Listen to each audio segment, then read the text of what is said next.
Le changement climatique pourrait causer près de 15 millions de morts d'ici 2050, rapport.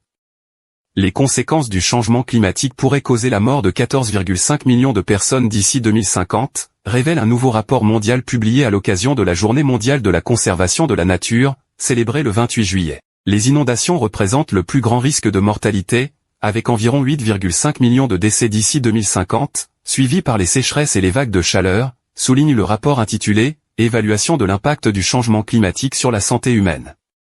Le document, publié par le Forum économique mondial, analyse les conséquences de l'augmentation progressive de la température moyenne de la planète sur la santé publique. Il étudie également les effets négatifs sur la santé des tempêtes tropicales, des incendies de forêt et de l'élévation du niveau de la mer, précisant que près de 70% de ces décès surviendront dans les régions à haut risque, notamment en Asie du Sud-Est.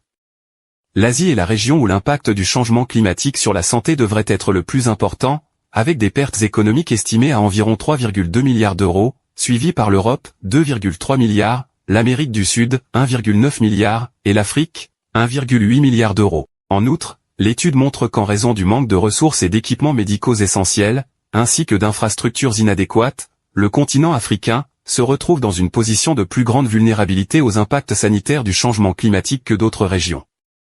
Elle présente aussi des stratégies de réduction des émissions pour éviter d'énormes pertes économiques, estimant que le rôle du secteur privé est crucial et devrait être encouragé par les gouvernements. Les gouvernements sont ainsi appelés à soutenir les initiatives visant à atténuer les impacts du changement climatique, à promouvoir la résilience des systèmes de santé aux effets provoqués par ce changement et à mettre en œuvre les réglementations nécessaires.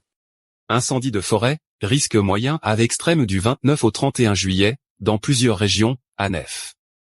L'Agence nationale des eaux et forêts, ANEF, prévoit un risque moyen à extrême d'incendie de forêt dans plusieurs provinces du royaume durant la période allant du 29 au 31 juillet. Après analyse des données relatives notamment au type de forêt et à leur niveau de combustibilité et d'inflammabilité, ainsi qu'aux paramètres topoclimatiques, l'ANEF a repéré un risque extrême, niveau rouge, dans les provinces de Chefchaouen, Taza, Taroudan, Oujda-Angad, Azilal, Beni Mellal, Ifrane, Kenifra, Sefrou et Guersif. L'agence a également signalé dans un communiqué un risque élevé, niveau orange, dans les provinces de Tanger-Assila, Alocema, Ouedzane, Driouche, Taounat et Essaouira. En outre, elle a relevé un risque moyen, niveau jaune, dans les provinces de Faanjra, Larache, Tétouan, Mdiknidek, Rabat, Salé, Skirat Temara, Kenitra, Berkane et Nador. L'ANEF invite ainsi les riverains des forêts et tous les citoyens estivants et visiteurs, ainsi que les personnes travaillant en milieu forestier à faire preuve de vigilance et à prendre les précautions nécessaires pour éviter les départs de feux de forêt. Elle les exhorte aussi à alerter rapidement les autorités locales en cas d'observation de fumée ou de comportement suspect. Afin d'anticiper la problématique des incendies de forêt au Maroc, l'ANEF produit, d'une manière journalière et par le biais de ses modèles scientifiques de prédiction, des cartes qui identifient avec précision les zones à risque sur l'ensemble du territoire national. **SM Le roi adresse ce lundi un discours à son peuple fidèle et préside les cérémonies commémorant la fête du trône **SM le roi Mohamed VI, que Dieu l'assiste, adressera un discours à son peuple fidèle à l'occasion de la commémoration du 25e anniversaire de l'accession du souverain au trône de ses glorieux ancêtres, annonce le ministère de la Maison royale, du protocole et de la chancellerie.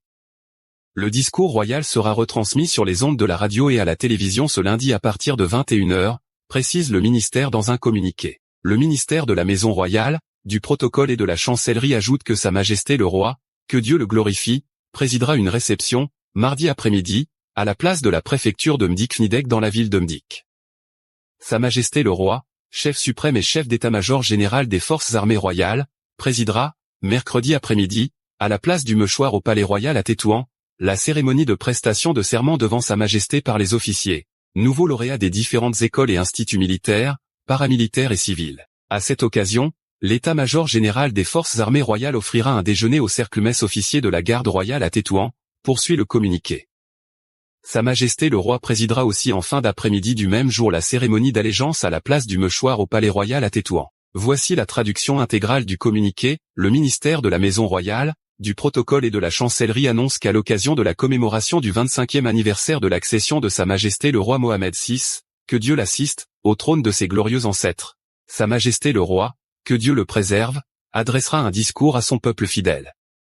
Le discours royal sera retransmis sur les ondes de la radio et à la télévision ce lundi 29 juillet 2024 à partir de 21h. Sa Majesté le roi, que Dieu le glorifie, présidera aussi, mardi 30 juillet 2024 dans l'après-midi, une réception à la place de la préfecture de Mdik-Fnidek dans la ville de Mdik.